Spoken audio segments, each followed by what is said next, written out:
Hello guys, welcome back to X farming. और यार आज हम लोग सीन डिटेक्शन एआई बनाने वाले हैं। 6 सीन्स डिटेक्ट कर सकते हैं ना। हम भूल के जाके देखते हैं यार।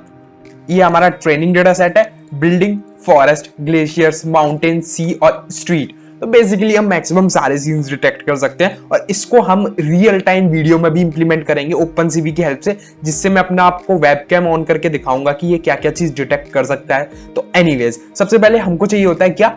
डेटा। डेटा के लिए क्या करना है आपको? लिंक आपको डिस्क्रिप्शन में मिल ही जाएगा। तो आपको क्या करना है? सिंपली इंटेल इमेज क्लासिफिकेशन का ये डेटा है और इसको एज अ चैलेंज भी ले सकते हो आप। ये मिस्टर पुनीत बंसल ने अपलोड किया है। तो आप इस डेटा को यहां से डायरेक्टली लिंक पे जाके यहाँ पे आपको डाउनलोड 346 MB दिखेगा, डाउनलोड कर लेना। और इसमें वैसे आपको पूरा डेटा यूज करने की जरूरत नहीं है, हम पूरा डेटा यूज नहीं कर रहे हैं। हम केवल और केवल आपको अगर दिखाऊं तो हम जो डेटा यूज कर रहे हैं वो है 246 MB का। ठीक है, हम पूरा डेटा यूज नहीं कर रहे हैं और 346 MB का आप डाउनलोड कर लो, ज्यादा बड़ी बात नहीं है। आपको इस पे एक अकाउंट बनाना पड़ेगा। आपको गूगल का अकाउंट है तो आप डायरेक्ट इससे लिंक कर सकते हो। ठीक है, अब एनीवेज, अब आपके पास दो मेथड है। सबसे पहले आपके पास तरीके तो बहुत होते हैं। अब नोटबुक बनानी पड़ेगी, आपको कोड्स तो लिखने पड़ेंगे। तो या तो आप डाउनलोड करो डेटा को, या आप यहाँ पे डायरेक्ट न्यू नोटबुक पे क्लिक करके यहीं से डेटा को फैच कर सकते हो अपनी नोटबुक में। तो आपको डाउनलोड नहीं करना पड़ेगा क्योंकि कैगल के सर्वर पे वो ऑलरेडी अपलोडेड है। पर मैंने डाउनलोड कर लिया तो मैं यहाँ कैगल पे नहीं बनाऊंगा, मेरे को आपको नोटबुक्स देनी पड़ती हैं गिटहब पे। तो डेफिनेटली मैं जुपिटर पे बना रहा हूँ, आप कैगल पे बना सकते हो, आप गूगल के कोलैब पे बना सकते हो, आप किसी पे भी बना सकते हो। बट गूगल के कोलैब पे आपको पहले यहाँ से डाउनलोड करना पड़ेगा डेटा और फिर डाउनलोड करके वहां पे अपलोड करना पड़ेगा। तो आपके लिए डबल हेडेक है। तो सिंपली मैंने डाउनलोड किया हुआ है डेटा। तो मेरे पास जो डेटा है उसमें एक टेस्ट डेटा है, एक है ट्रेन डेटा। ट्रेन डेटा के अंदर मेरे पास अराउंड 2000 बिल्डिंग्स हैं, 2000 ये है, 2000 ग्लेशियर्स, 2000 माउंटेन्स एंड सिमिलर ये है। और टेस्ट के अंदर देख लेता हूं तो टेस्ट के अंदर 474 अराउंड आइटम्स हैं। तो बहुत ज्यादा ह्यूज डेटा सेट नहीं है, पर एक न्यूरल नेटवर्क लग जाए उतना बड़ा तो है ही।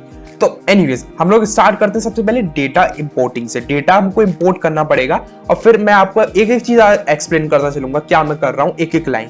तो सबसे पहले आपको इंपोर्ट करना पड़ेगा numpy एज np। अगर आपका सेटअप नहीं है जुपिटर नोटबुक का तो आप सेटअप भी कर सकते हो। आई बटन में आपको लिंक मिल जाएगा, मैंने पूरा सेटअप बताया एआई का।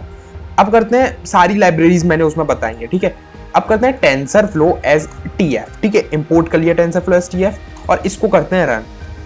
ये सक्सेसफुली, जब तक ये स्टार लिखाता है तब तक ये रनिंग स्टेज में होता है और जब ये स्टार हट जाता है तो ये मतलब रन हो चुका होता है। यहाँ पे 1 लिखा आ जाएगा, तो 1 आ गया। मेरा जीपीयू थोड़ा सा स्लो है, मेरा प्रोसेसर उतना ज्यादा हाई नहीं है, दैट्स व्हाई ये थोड़ा टाइम लेता है। अब मैं चेक कर सकता हूं tf डॉट वर्जन, तो 2.3.1 है। ठीक है, ओके। तो अभी मेरे को क्या करना है? डेटा जनरेट करना है। तो आप मैन्युअली भी डेटा जनरेट कर सकते हो। आपके पास बहुत सारी लाइब्रेरीज होती हैं, OS होती है आपके पास, PIL होती है आपके पास OpenCV होती है। आप कैसे भी आप डेटा ले सकते हो। ठीक है, वो मैटर नहीं करता है। ठीक है, तो हम लोग क्या कर रहे हैं, आपके पास डायरेक्ट टेंसरफ्लो से भी होता है, पर हम लोग क्या कर रहे हैं, हम लोग को एक डेटा जो केरियाज होता है जो टेंसरफ्लो के अंदर है, जो अभी टेंसरफ्लो के साथ मिल चुका है, उसके अंदर एक क्लास होती है जिसको बोलते हैं इमेज डेटा जनरेटर। तो उसका यूज करेंगे। तो आप करना from TensorFlow dot Keras dot preprocessing. Definitely ये प्री प्रोसेसिंग स्टेज में है। इमेज डॉट इमेज इंपोर्ट कर लेना इमेज डेटा जनरेटर और इसको कर देना रन। तो आपका इमेज डेटा जनरेटर का एक इंस्टांस बनाएंगे और बनाएंगे ट्रेन और डेटा जेन, क्योंकि ये एक जनरेटर बनता है। अगर आपको जनरेटर के बारे में नहीं पता है तो बेसिकली ये पाइथन का एक टाइप होता है जिसमें हम लोग जनरेटर बना सकते हैं, जिसको नेक्स्ट करके हम, ये एक्चुअली में पूरा डेटा को एक साथ रैम में लोड नहीं करता है, ये इसकी खास बात होती है। तो जनरेटर, ठीक है, इमेज डेटा जनरेटर, और रीस्केल कर देंगे इमेज को। देखो रीस्केल क्यों करते हैं मैं वो भी बता देता हूँ, एक एक चीज एक्सप्लेन करके चलूंगा मैं, कोई बात नहीं। ठीक है, देखो रीस्केल इसलिए करते हैं कि हमारे पास एक इमेज है, ठीक है, जिसमें एक इमेज है, ठीक है। अब इसमें क्या होता है, पिक्सल्स होते हैं, ठीक है, और वो पिक्सल्स के कुछ कुछ वैल्यूज होती हैं, ठीक है। अब मैं अगर इस इमेज के डेटा को एक ग्राफ पे प्लॉट करूं, तो हो सकता है किसी पिक्सल की वैल्यू आए 255 तक पिक्सल्स होते हैं, ये भी आपको पता होगा। जो मैक्सिमम वैल्यू जाती है किसी पिक्सल की वो 255 होती है, 0 से स्टार्ट होता है। तो हो सकता है किसी की 244 हो, किसी की 255 हो। अब अगर मेरे ग्रीन पिक्सल की जो इंटेंसिटी है फॉरेस्ट के अंदर, वो मान के चलो 1 पे है, वैसे 1 पे नहीं होगी, अराउंड 100 पे है, ठीक है। और मेरे नेक्स्ट ग्रीन पिक्सल की जो मेरे फॉरेस्ट में उसकी इंटेंसिटी 255 है, तो आपको नहीं लगता ये इतना बड़ा गैप हो गया कि यहाँ पे मेरा मॉडल कंफ्यूज हो जाएगा, ठीक है, इतने बड़े गैप को, क्योंकि बहुत बड़ा गैप हो जाता है। इससे क्या होता है, जो आपका ग्राफ बनता है, क्वार्टर ग्राफ, वो आपका कुछ ऐसे करके बनता है, ठीक है, जो स्ट्रेस्ड होता है, क्योंकि हमको जो ग्राफ चाहिए वो चाहिए सर्कुलर। अगर आपको उसके बारे में नहीं पता है तो टेंशन मत लो। बेसिकली हमारा जो लॉस है उसको ढूंढने में हमको टाइम, ऐसा नहीं है इससे नहीं होगा, पर लॉस ढूंढने में टाइम ज्यादा लगेगा, ज्यादा लर्निंग रेट आप नहीं रख सकते हो, ठीक है। तो इसमें क्या होता है, आप अपने डेटा को जितना अच्छे से, अगर आप ज्यादा लर्निंग रेट रख दोगे ना तो ये जंप कर जाएगा, क्योंकि जब आपका ग्राफ लंबा है तो आपको छोटे छोटे पॉइंट्स संभाल के लेने पड़ेंगे, ठीक है। तो बेसिकली आपको ऐसे जाना पड़ेगा, ऐसे ऐसे ऐसे आप बीच में पहुंचोगे जहां पे मिनिमम लॉस होगा। ये गड्ढा जो होता है, यहाँ पे आपको मिनिमम लॉस पे जो पहुंचना पड़ता है, उस पे पहुंचने पे आपको टाइम लगेगा, ठीक है, टाइम लगेगा और एफिशिएंट नहीं होगा, क्योंकि लर्निंग रेट बहुत कम रखनी पड़ेगी। तो बेसिकली हम लोग क्या करते हैं, इसको नॉर्मलाइज करते हैं, हम इस पूरे को 0 और 1 के बीच में ले आएंगे, ठीक है। अब आपका जो 255 है वो हो जाएगा 1 और 0 हो जाएगा 0। तो अगर आप मैं 100 की बात करूं तो अराउंड 0.6 के अराउंड आएगा, नहीं सॉरी 0.5 से नीचे आएगा तो 0.4 के अराउंड आएगा, ठीक है। तो 1 और 0.4 में उतना अंतर नहीं होता है, तो इसलिए हमको ज्यादा लर्निंग रेट रख सकते हैं हम लोग, और एफिशिएंसी अच्छी मिलती है मॉडल की, ये समझ लो, ठीक है। तो रीस्केल करते हैं हम हर एक पिक्सल को, तो पिक्सल को अगर हम रीस्केल करेंगे तो फ्लोटिंग वैल्यूज आएंगी, इसलिए हम 1 पॉइंट लगा के चल रहे हैं और डिवाइडेड बाय 255 पॉइंट। आपको पता है पाइथन में अगर हम एक वैल्यू को भी पॉइंट दे देते हैं तो वो पूरा फ्लोट में कन्वर्ट कर देता है, ठीक है। आई होप आपको समझ आ रहा होगा। मतलब अगर कोई भी डाउट है ना तो आप डिस्कॉर्ड ज्वाइन कर लो, और डिस्कॉर्ड पे आप आ जाना। डिस्कॉर्ड पे क्या है कि मैं जवाब दे देता हूँ जो भी प्रॉब्लम होती है, या फिर और भी लोग जवाब दे देते हैं अगर उनको पता होता है, तो आप ज्वाइन कर लो, लिंक डिस्क्रिप्शन में है। अभी शेयर रेंज और जूम रेंज भी 0.2 डालते हैं। देखो आपका डेटा बहुत लीनियर है, तो आपका जो मॉडल है वो ओवरफिट ना कर जाए, इसके लिए क्या बोल रहा हूं मैं, हम इमेज को शेयर करते हैं 0.2, ठीक है, थोड़ा बहुत, और ऐसे ही हम जूम कर देते हैं। हर एक इमेज को नहीं करते हैं, कुछ कुछ इमेजेस को, सिलेक्टिव को, एंड हॉरिजॉन्टल फ्लिप भी दे देते हैं। जिससे क्या होता है, हॉरिजॉन्टल फ्लिप, कोई इमेजेस का 2 पार्ट बन जाएगा, किसी का हॉरिजॉन्टल फ्लिप होगा, किसी का वर्टिकल, किसी का नॉर्मल होगा। तो उससे क्या होगा कि आपका जो मॉडल है वो ओवरफिट नहीं करेगा। ओवरफिट मतलब मान के चलो आपका मॉडल मान के चलो आपका मॉडल इस तरफ के पहाड़ को पहचान पा रहा है, पर इस तरफ के पहाड़ को नहीं पहचान पा रहा है, तो वो दोनों तरफ के पहाड़ को पहचानेगा, ठीक है। तो इससे आपका मॉडल ओवरफिट नहीं करता है एक ही सिचुएशन के ऊपर। तो मैं बहुत ऊपर से आइडिया दे रहा हूं, वरना इसके अंदर की जो मैथमेटिक्स है वो तो है ही। पर ट्रेनिंग सेट, ये एक जनरेटर बना है। अब ट्रेनिंग सेट तैयार करते हैं। ट्रेनिंग सेट में आपको करना है ट्रेन डेटा जेन मतलब डेटा जनरेटर, जो मैंने ये ऑब्जेक्ट बनाया है इसको, और इसमें एक मेथड होता है फ्लो फ्रॉम डायरेक्टरी, ठीक है। और डायरेक्टरी मेरे को पता है कि मैं ऑलरेडी उस डायरेक्टरी में हूं, तो इसमें मेरी ये बन रही सीन डिटेक्शन, इसी पे मैं काम कर रहा हूं, सीन डिटेक्शन पे। तो इसके अंदर मेरा है सैग ट्रेन, तो मैं जा सकता हूं सीधा सैग ट्रेन पे, तो मैं लिखूंगा सैग अंडरस्कोर ट्रेन, तो इसने मुझे खुद ही बता दिया, और कॉमा। अब लिखना है मुझे टारगेट साइज। देखो आप टारगेट साइज कुछ भी रख सकते हो, टारगेट साइज का मतलब है पिक्सल्स, ठीक है, रिजोल्यूशन आपकी इमेज का। मैं रख रहा हूं 64 पिक्सल्स वर्टिकल और 64 पिक्सल्स हॉरिजॉन्टल। तो आपने सुना होगा 720 पिक्सल्स की इमेज होती है, तो उसमें बेसिकली 720 पिक्सल्स होते हैं एक लेयर पे। यहाँ पे हम 64 पिक्सल्स ले रहे हैं, क्योंकि अगर आप इमेज को देखो खोल के तो इमेज उतनी ज्यादा अच्छी नहीं है, देखो कितनी खराब क्वालिटी है। तो 64 ठीक है, चलेगा, 64x64, या फिर आप 28x28 भी ले सकते हो, पर वो बहुत कम हो जाएगा। और बैच साइज पे क्या करते हैं हम, 64 लेते हैं। बैच साइज बेसिकली क्या होता है, मैं आज आपको एक्सप्लेन कर देता हूँ सब चीजें अच्छे से। तो बैच साइज क्या होता है, इसको सबसे पहले तो इरेज करो, इसको इरेज।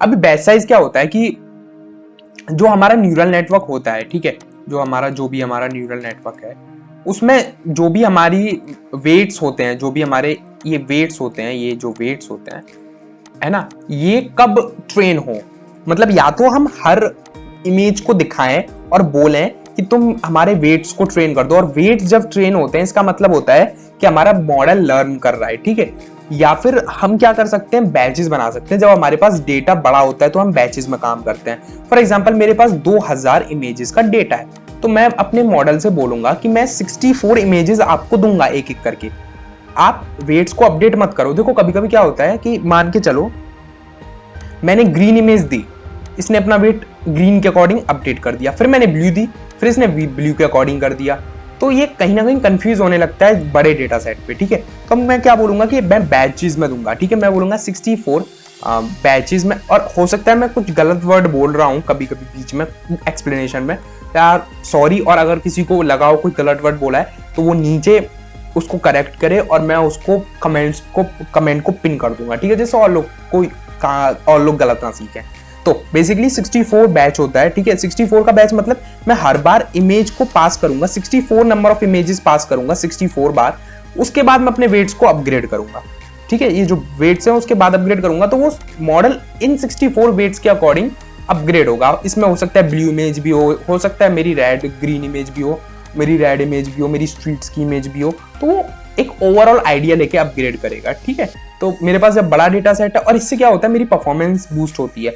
अगर मैं बार बार अपने वेट्स को अपग्रेड करूंगा कैलकुलेशंस करके, तो डेफिनेटली मेरी ट्रेनिंग स्लो होगी। तो बैच साइज भी हो गया हमारा। और क्लास मोड, अब क्लास मोड तो आपको पता ही होगा, मतलब कैटेगोरिकल है। कैटेगोरिकल मतलब मैं कैटेगरीज में काम कर रहा हूं, मेरे पास 6 कैटेगरीज हैं। ये जो 6 कैटेगरीज हैं बिल्डिंग फॉरेस्ट, इसलिए मैं कैटेगोरिकल डाल रहा हूं, ठीक है, कैटेगोरिकल। और मैं इसको कर दूंगा ये क्या कर दिया मैंने, अपना इंटरप्ट कर दिया करना, ठीक है।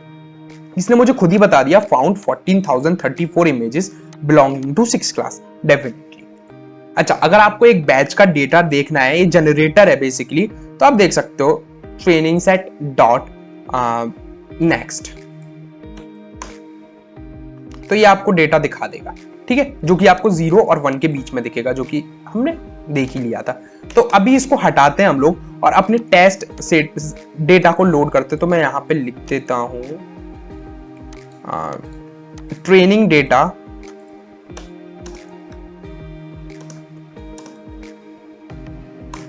और यहां पे लिख देता हूं टेस्ट डेटा लोड।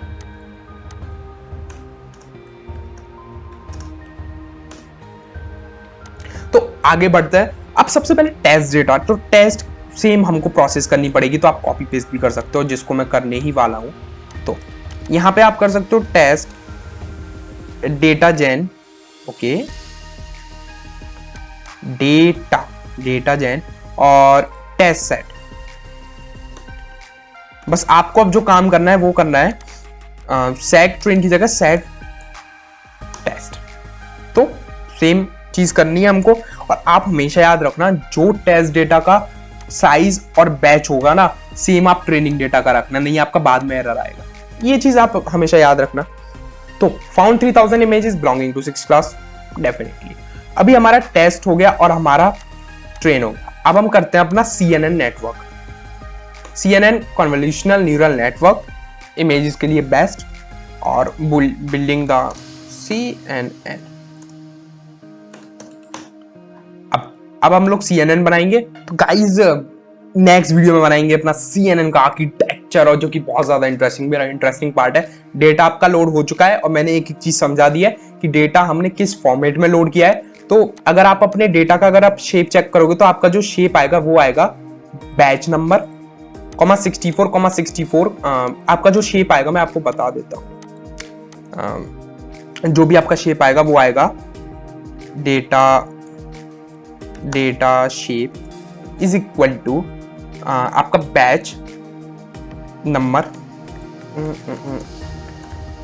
नंबर जो कि होगी फर्स्ट डायमेंशन, कॉमा, ठीक है। आपका टारगेट साइज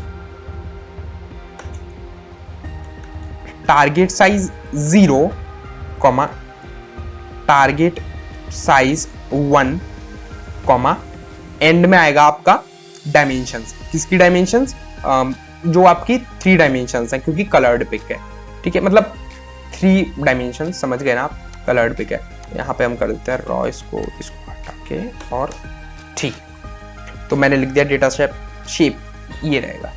तो इतना हमारा काम गाइज हो चुका है। और अगर आपको यार वीडियो अच्छी लगी हो तो यार वीडियो को कर दो लाइक, कमेंट्स कर दो, और कुछ दिक्कत हो तो डेफिनेटली डिस्कॉर्ड पे आके पूछ लो, यूट्यूब कमेंट सेक्शन में पूछ लो। और यहाँ पे आई डोंट थिंक कि कोई भी गड़बड़ होगी, क्योंकि सारी चीज क्लियर करनी है मैंने। नेक्स्ट में भी हम एक एक चीज क्लियर करके चलेंगे, जिससे आप लोगों को काफी ईजी हो और नेक्स्ट लेवल पे लेके जाएंगे इस प्रोजेक्ट को। तो यार मिलते हैं नेक्स्ट वीडियो में। मिलते तो हैं, पर एक चीज आप अगर हो सके तो आप देख के आना, बस मैं आपको एक लिंक दे दूंगा डिस्क्रिप्शन में। तो ये जो आर्किटेक्चर है ये बेसिकली VGG16 का आर्किटेक्चर है। ये हम इंप्लीमेंट नहीं करने वाले हैं, ठीक है। हम simple convolutional neural network implement करेंगे, जिससे आप लोगों को ज्यादा कॉम्प्लेक्स ना हो चीजें। पर अगर आप इसको अप्लाई करोगे तो आपको ज्यादा एक्यूरेसी मिलेगी। तो आप मेरे न्यूरल नेटवर्क को अगर आप समझ जाओगे, फिर उसके बाद आप इसको अप्लाई करके एक बार देख लेना, ठीक है। आप इसके कोड को डेफिनेटली नेट से भी डाउनलोड कर सकते हो। मैं चलो आगे वीडियो में बताऊंगा इसके बारे में। तो फिर मिलते ही हैं फिर नेक्स्ट वीडियो में, तब तक के लिए बाय।